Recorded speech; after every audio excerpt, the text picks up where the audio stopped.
length, such a light as shows a feast, such a feast as mends in length, such a strength as makes his guest.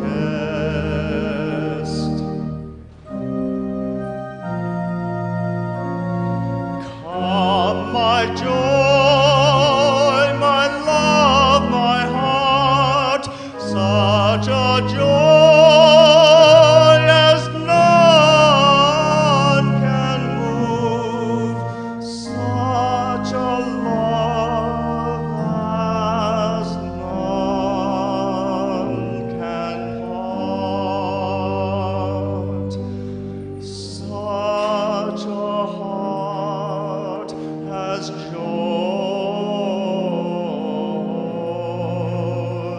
in love.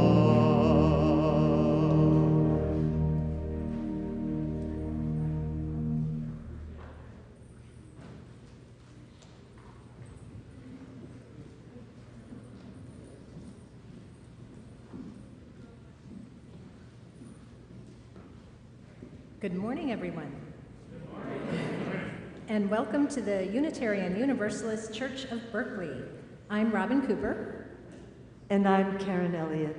and we will be your worship associates today.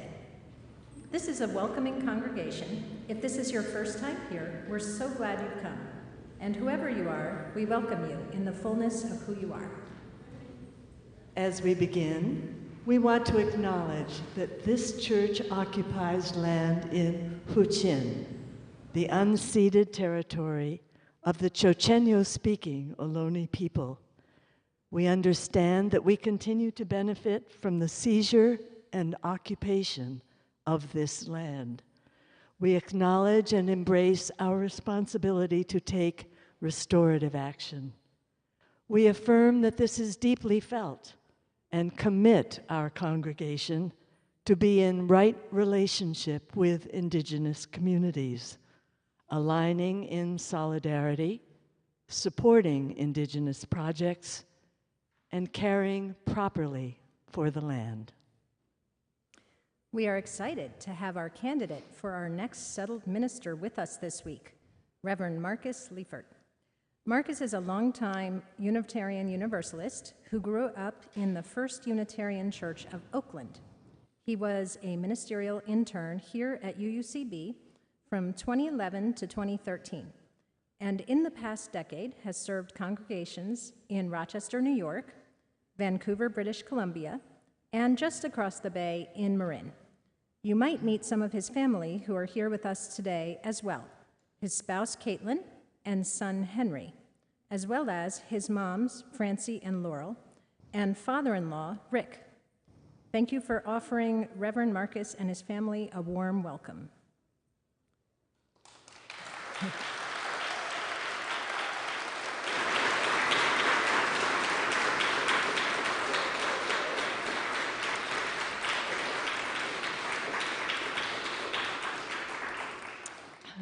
Along with Sandy Portillo Robbins, we kindle our chalice flame with these words by Muhammad Iqbal. Where in our heart is that burning of desire? It is true that we are made of dust, and the world is also made of dust. But the dust has motes rising. Whence comes that drive in us? We look to the starry sky, and love storms in our hearts. Whence comes that storm? The journey of love is a very long journey. But sometimes, with a sigh, you can cross that vast desert.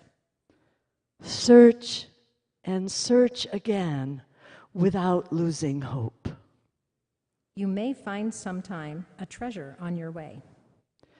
My heart and eyes are all devoted to the vision. We also pause to remind ourselves of some of the foundations of resilience. We light a candle of courage, a candle of acts of service, a candle of fellowship, and a candle of hope. May we find and cultivate these foundations of resilience in ourselves and in one another. And now, please rise in body or in spirit to join in singing our opening song today. Come, sing a song with me. The words will be on screen.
Please remain standing and join with me in saying our covenant.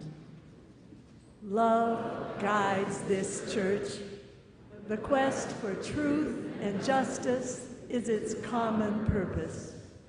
To give thanks, listen deeply, speak with care, and honor our differences, and seek and grant forgiveness. These things we covenant with one another. Please be seated.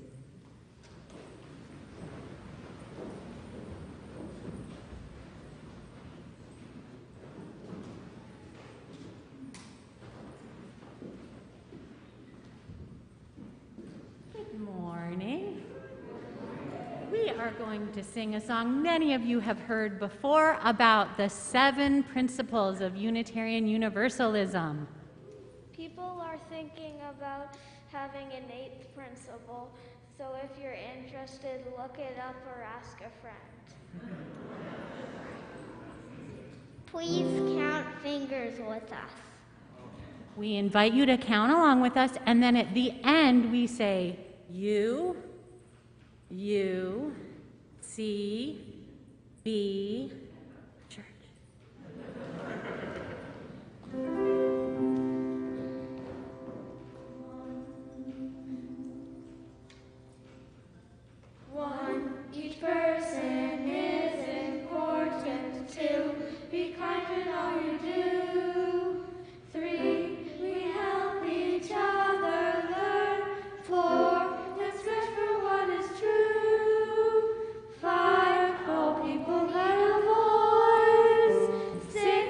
build a fair and peaceful world. 7, please take care of the earth. That will bring us back to UUCB Church.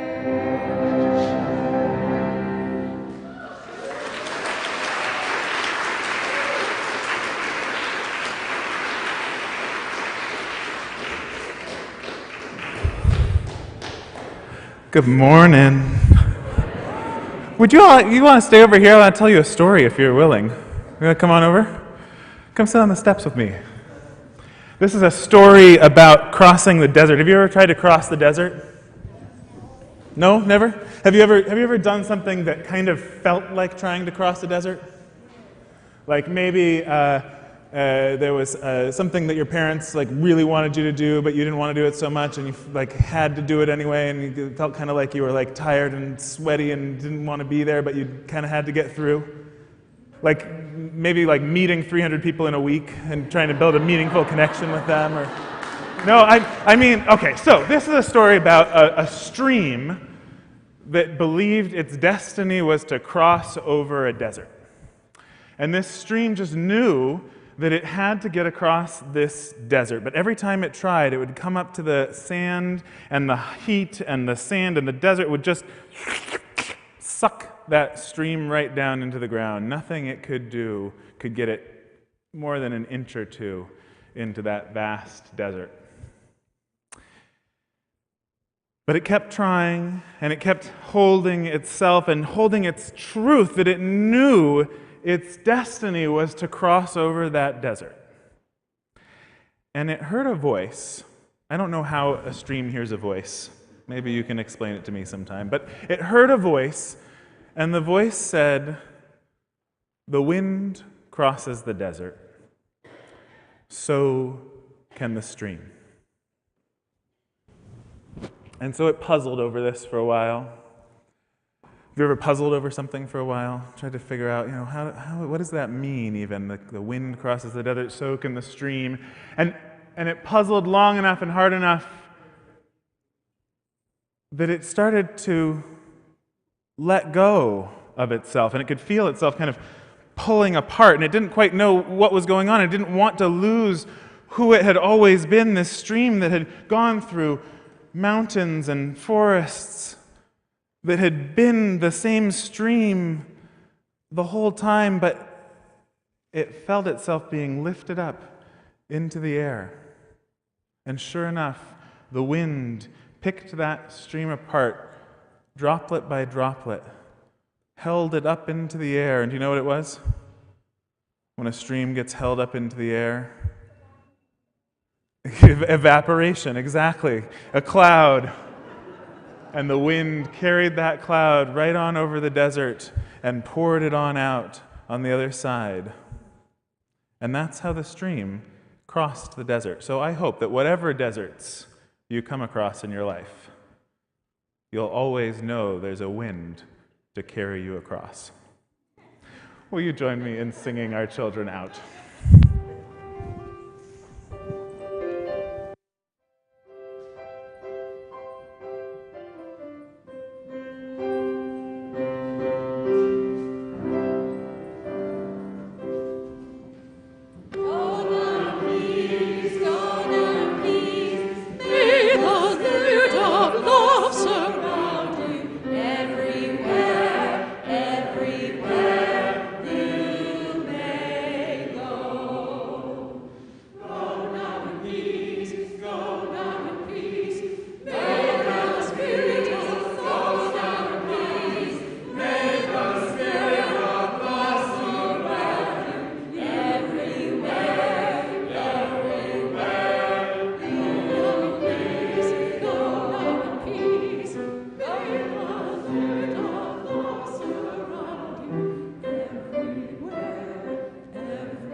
I'm up here today.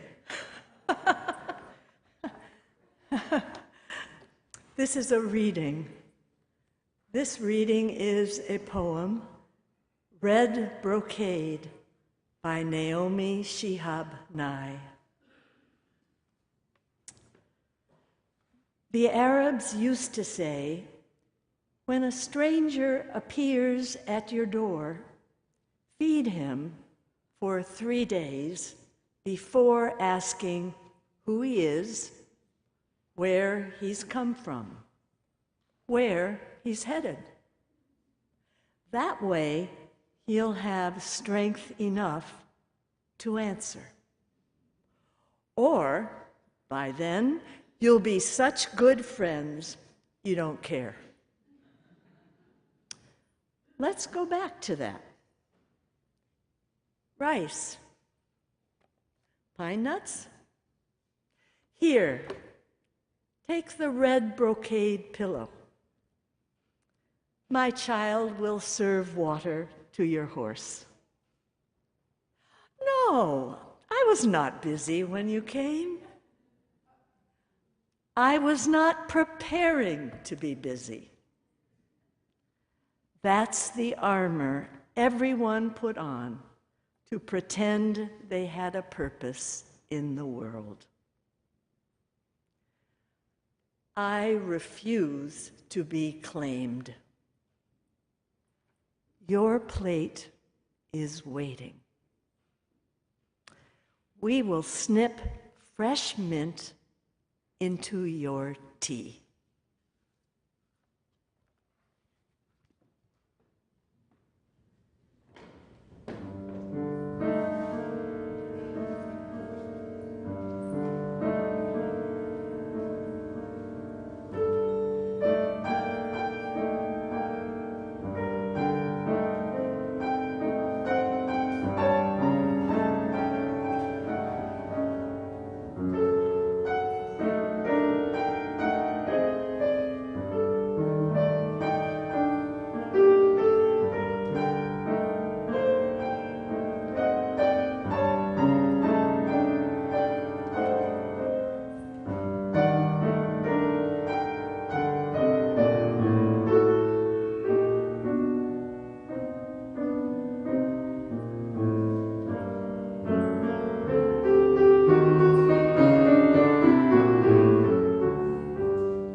I invite you to take a moment to rest more deeply into your seat.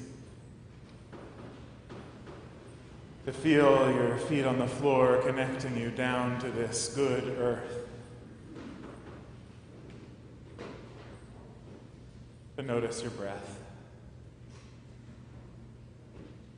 moving in and out.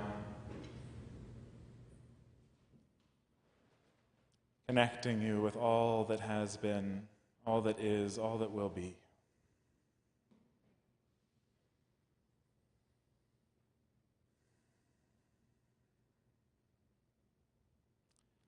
My family planted sweet peas in a circle around a teepee of bamboo poles.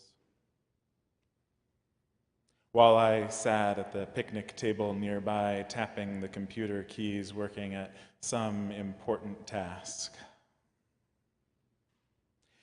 Carefully, they scooped the earth away, laid the seeds in good soil. They planted other things too, flowers whose names I can't remember, busy as I was with my important work.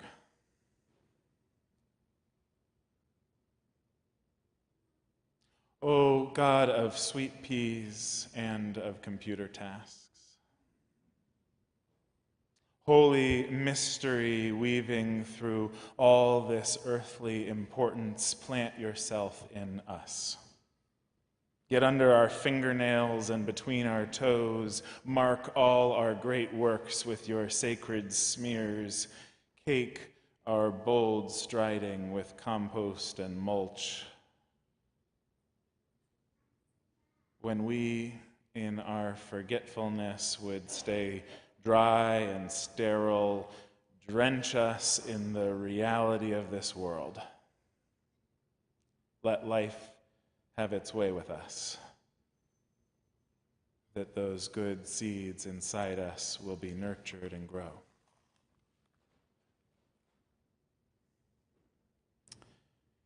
And on days when our hearts break,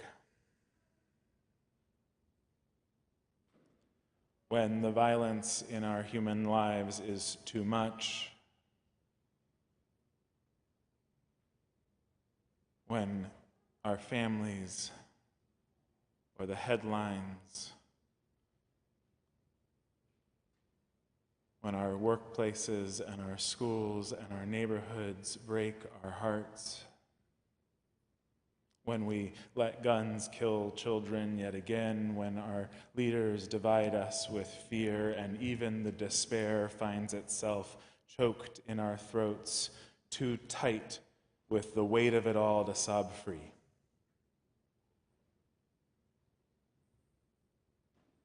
Let us sit, as my child did that year, in amazement under the growing vines,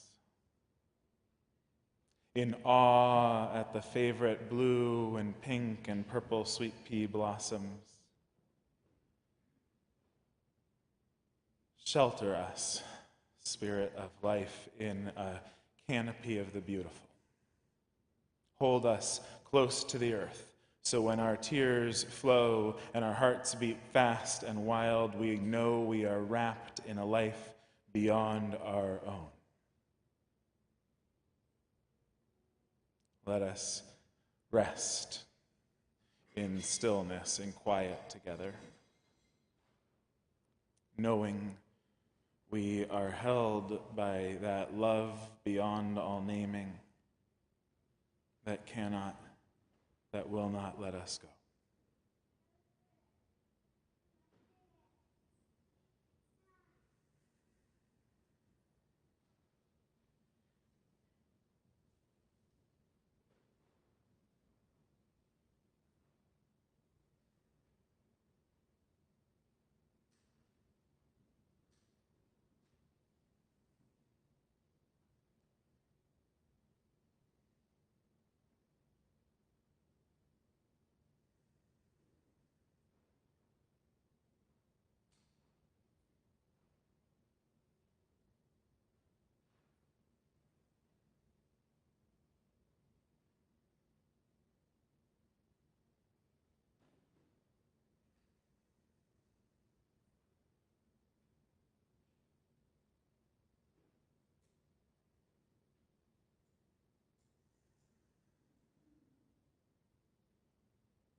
May the silence we've shared continue to hold and heal us all as we sing together, seated every night and every morn.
I suppose I should introduce myself, or reintroduce myself to many of you.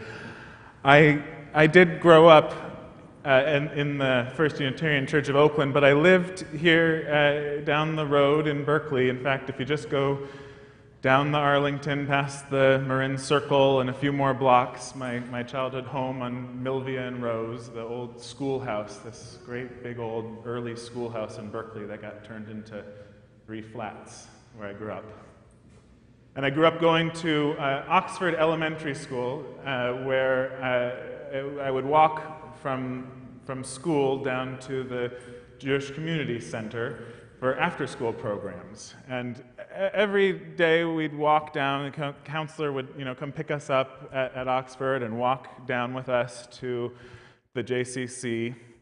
And every day, at least in the early elementary school years, every day without fail on that walk down from Oxford to the JCC, I would fall and skin my knees. Now, why I was such a clumsy kid, and continue, Robin helps, I was spilling water up there just earlier today. Why I was so clumsy is a story for another day, but suffice to say, the one day when I finally walked from Oxford Elementary School down to the JCC and did not trip and fall and skin my knees, I got a standing ovation from the counselors.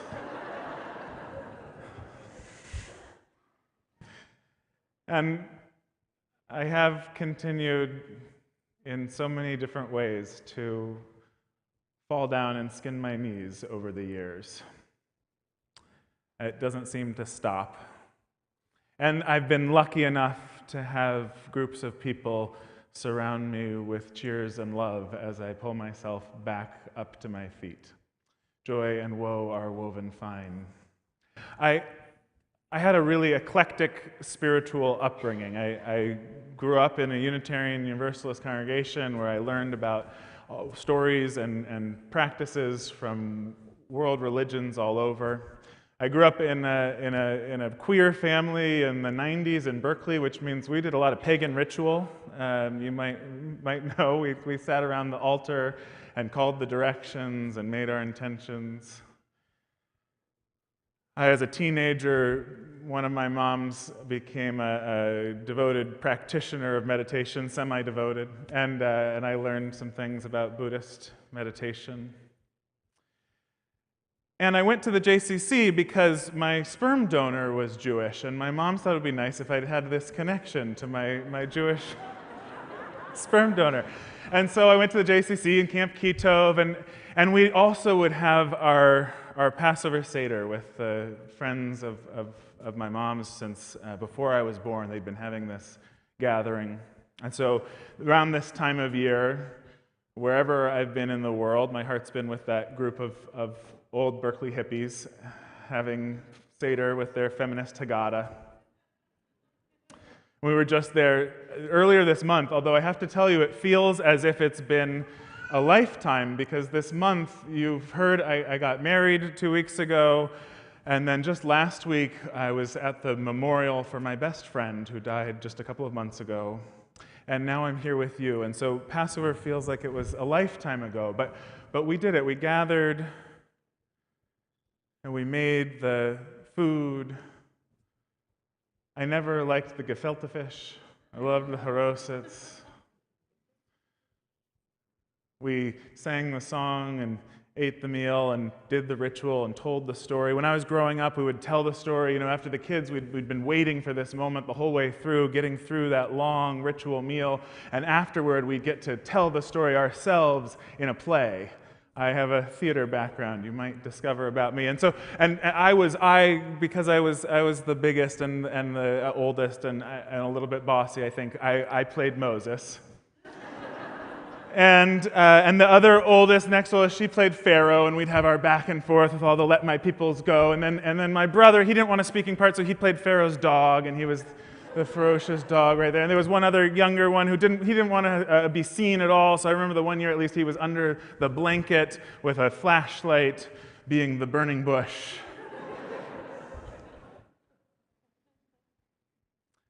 And we would have our jokes, that Haggadah that's full of the jokes that became insider jokes over the years, like as you're reciting all the things of why we do this and why we do that, all the symbols of the meal, we'd talk about the symbol of why do we eat matzo ball soup on this night?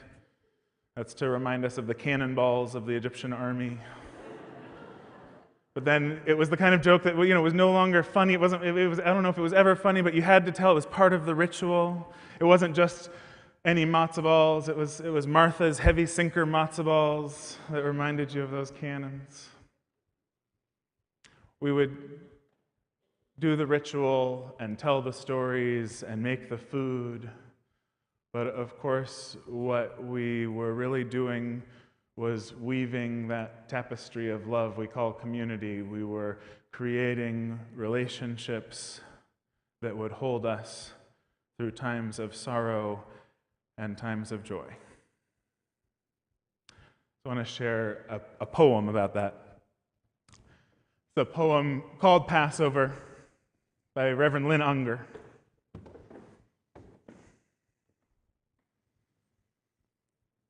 And it starts with a quote from Exodus. Then you shall take some of the blood and put it on the doorposts and the lintels of the houses. And when I see the blood, I shall pass over you. No plague shall fall upon you to destroy you when I smite the land of Egypt. They thought they were safe. That spring night when they daubed the doorways with sacrificial blood. To be sure, the angel of death passed them over. But for what?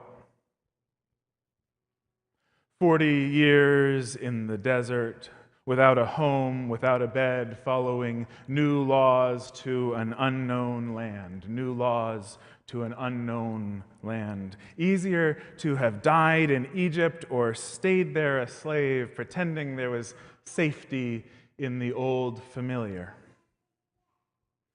But the promise from those first naked days outside the garden is that there is no safety, only the terrible blessing of the journey. You were born through a doorway marked in blood. We are, all of us, passed over, brushed in the night by terrible wings. Ask that fierce presence whose imagination you hold. God did not promise that we shall live, but that we might at last glimpse the stars, brilliant under the desert sky.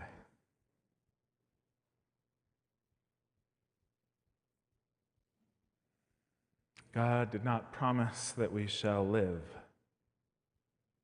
but that we might at last glimpse the stars, brilliant in the desert sky.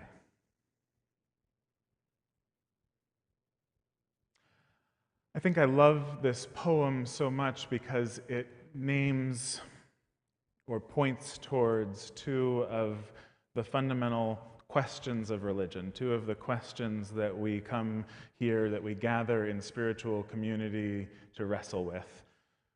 Where does evil come from? What is the nature and meaning of our suffering?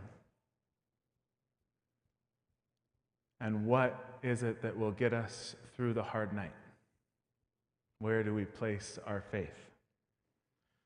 These questions people have wrestled with, of course, through the ages. They've got such storied histories. They've got their own words to talk about them.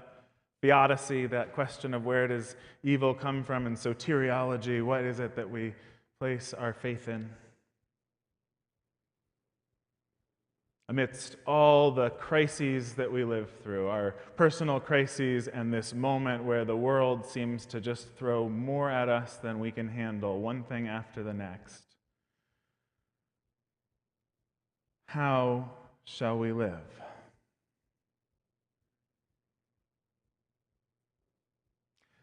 The traditional Christian theology of theodicy, of where does evil come from, of course, is original sin.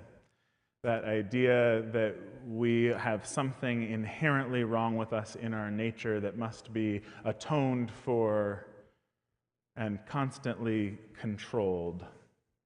I know of few ideas that have done more damage to human beings, human culture, than that of original sin. And it's, of course, one of our original heresies as Unitarian Universalists to reject that doctrine.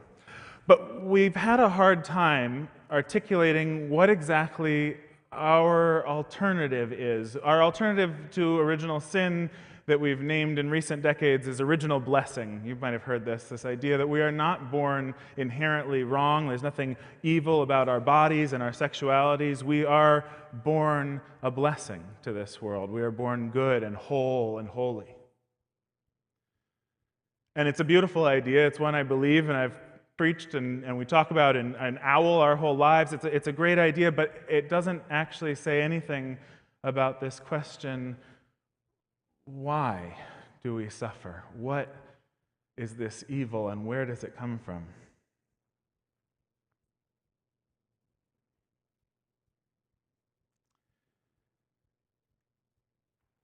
We were at a birthday party a couple weeks ago. I think that it's possible that all of the answers to life's biggest questions are available at children's birthday parties. And so we were there at Tilden Park, and on our way up, my kiddo Henry says, I ask him, what's the thing you're looking forward to most? Hitting the piñata. Oh, and I'm right there with him that moment. I'm feeling 7 years old myself, eager and excited to hit a piñata. And we get to the party, and it's becoming time for the piñata, but Henry has been playing with this giant Jenga set, and they've fallen all over, and he, being the dutiful, responsible minister's son he is, he's cleaning up the blocks as his friends have left to go get ready for the piñata. He didn't realize it, and when he turns and realizes, oh, my heart sinks seeing that he is going to be at the end of the line and seeing his face drop. I have a moment, which I think this is what the poet David Whyte talks about when he says that our vulnerability is a faculty, a capacity for understanding what's about to happen. I feel my own 7-year-old nervous system still in there, feeling there with him, and so I'm hovering now, and I'm anxious. I'm sitting on the picnic table right behind him, and he's at the end of the line, and I can see it coming because the piñata, it's not a robust piñata, it's a flimsy piñata. And there's a long line of kids, and they've already got some masking tape there at the bottom, not even duct tape. This is like the thin white masking tape stuff, and the first couple of kids have their turns, and it's starting to crack, and the parents rush in, and they wrap up the bottom with more masking tape, and I can just see it coming. And it does. 4 or 5 kids into the long line, the piñata explodes, the kids rush in. Henry half-heartedly follows and gets a few pieces, but before they've even all been picked up, he is running back and in my arms, sobbing those free tears of a 7-year-old. And I'm holding him, and I'm feeling like I'm holding myself in that moment at the soccer field where I've lost the thread, and I'm weeping myself in front of all the other elementary school boys. We just keep falling down and skinning our knees. But then I look and I nudge Henry to look because 3 of his friends have also noticed that he's in tears there at the party, and they're all there with hands outstretched with items from their goodie bags to offer, little tops and candies to care for their friend. Because while we keep falling down and scraping our knees, we also keep lifting each other back up and holding each other along the way. We are capable of hurting each other in deep and lasting ways. But it is also through one another that we heal.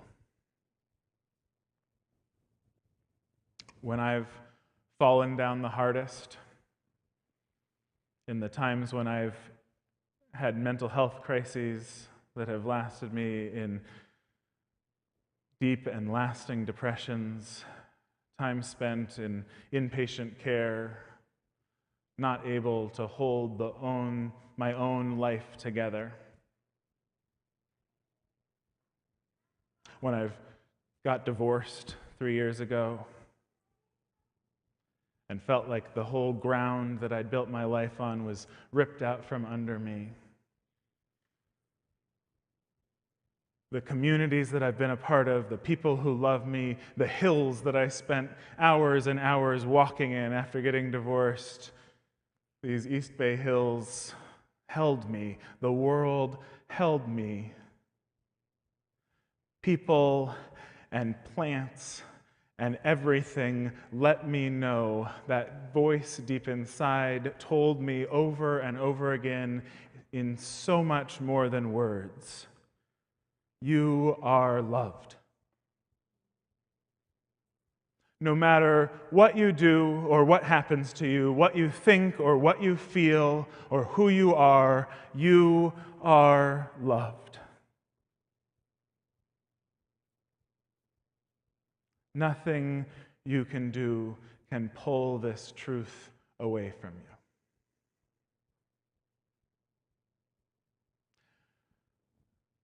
When Reverend Dr. James Forbes, the longtime pastor of Riverside Church in New York City, addressed Unitarian Universalist General Assembly when I went for the first time when I was 13 years old, 14 years old. He addressed us at the Ware Lecture, that prestigious lecture as part of our assembly, and told that story about the Sufi tale about the stream crossing the desert. And he concluded by saying, I don't know your language, Unitarian Universalists, but what is your wind? What is it that you place your faith in that will carry you through the hard night?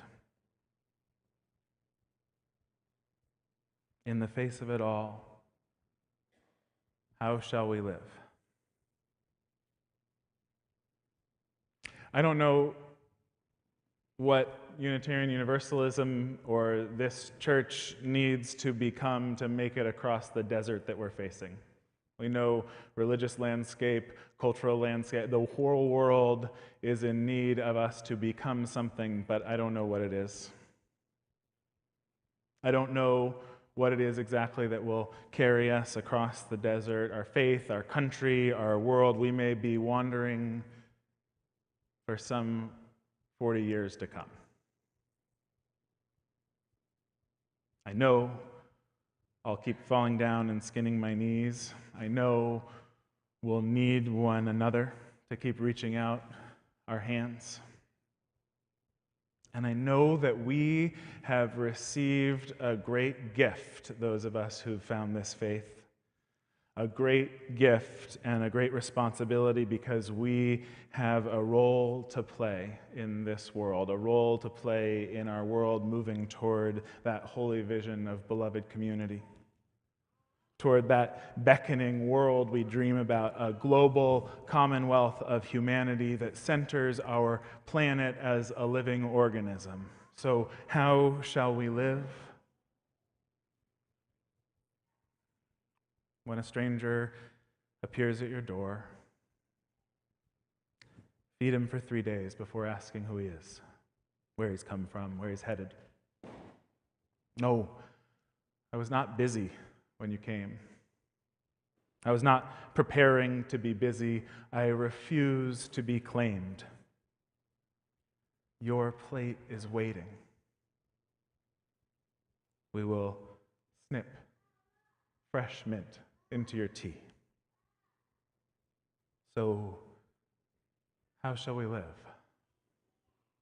We will make the meal and tell the story and do the ritual so that deep connections can be forged, connections that are deep enough so that whenever a 17-year-old or a 77-year-old walks through their doors, those doors, with only despair in their heart, just brushed by those terrible wings in the night, they find themselves enfolded in the embrace of love, so that they find that though they are journeying through the desert, they journey not alone. May it be so, and amen.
We invite you now into the spiritual practice of generosity.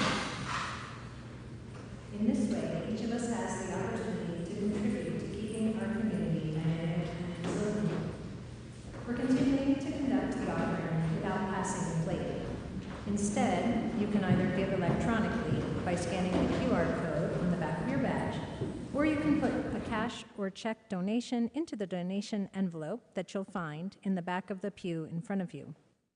Write your name on it and mark offering plate or pledge, and then put it into the donation box beside the fountain in the atrium as you leave the service. Each week, half of our offering plate is shared with a nonprofit Good Neighbor organization recommended by our Social Justice Council. We're grateful that you've continued to practice your generosity with UUCB and our good neighbors through these difficult years. Your offering of any value is always received with gratitude. The good neighbor for this month is the Women's Cancer Resource Center. The Women's Cancer Resource Center improves equitable access to cancer information, support, and care.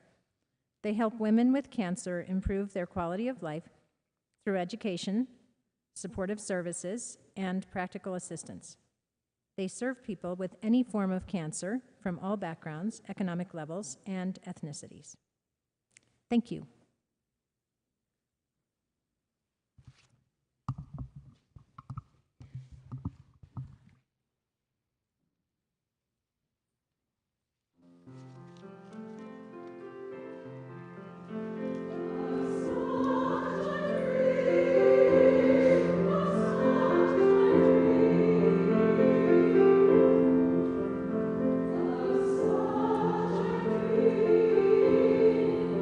Oh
please join me in dedicating our offering?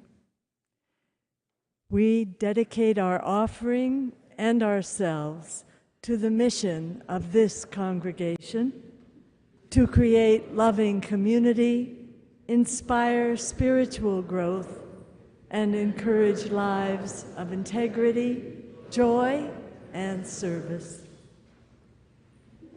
It has been extra special being together today, hasn't it?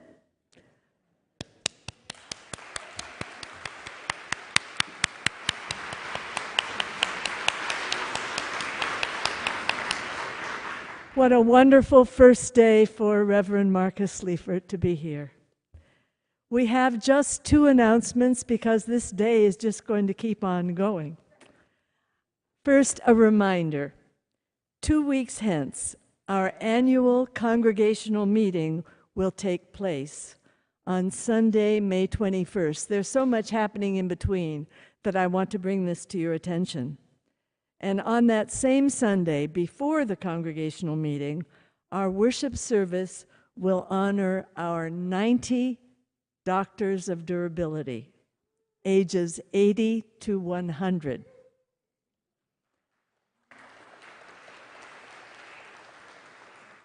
These doctors of durability have helped sustain and lead our church through the years. We'll hear homilies of wisdom from some of them and celebrate 22 members who have milestone birthdays this year. It will be a red letter day. And then, right now, here is Don Close from our Ministerial Search Committee to tell you about this week.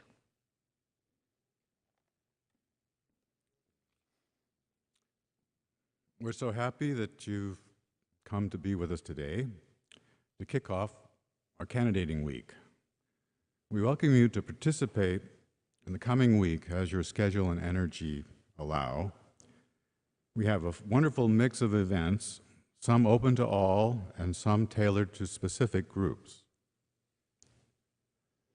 To see the full schedule, go to UUCB homepage and scroll down to the Candidating Week section, then click the button.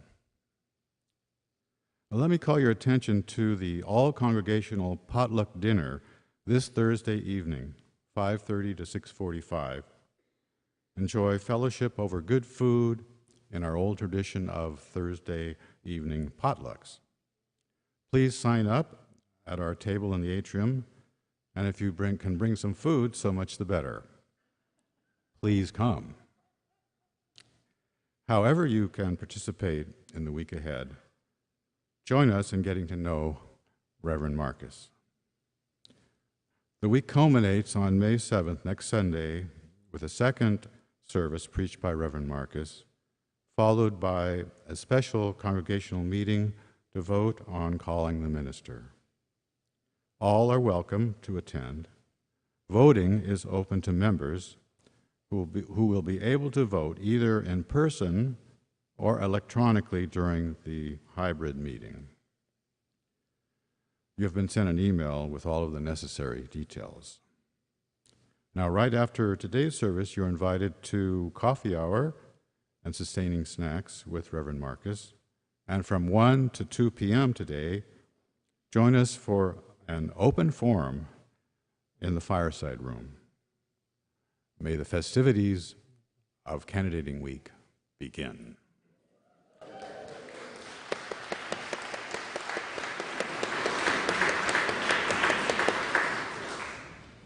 So, with all this joy, please rise in body or spirit and join in singing our wonderful closing song, Blue Boat Home. Words will be on screen.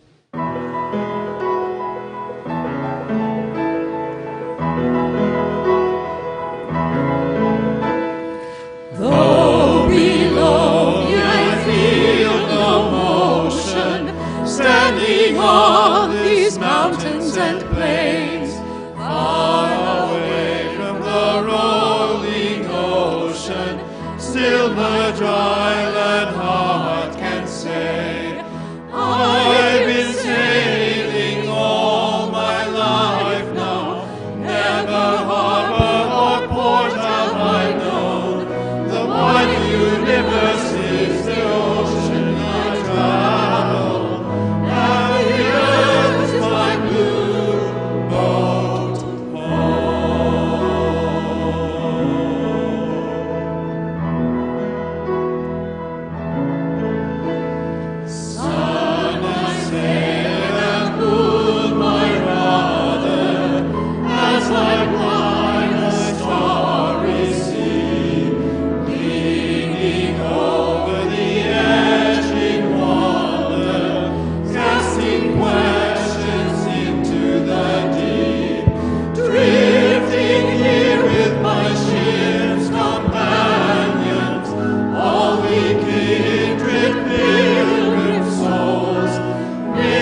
Oh, my ship's companions, would you reach out a hand? You could touch an elbow or just reach a hand out to the air. Feel our connection to one another and to this good earth. You might reach a hand out back to those on Zoom or whatever you're live streaming on. We are one body, as a beloved mentor of mine would often say. We depend on each other more than we know. As we ride these currents, these waves and tides, whatever you name it as, may you know there is a wind that will carry you across whatever desert you face. May it be so, and amen.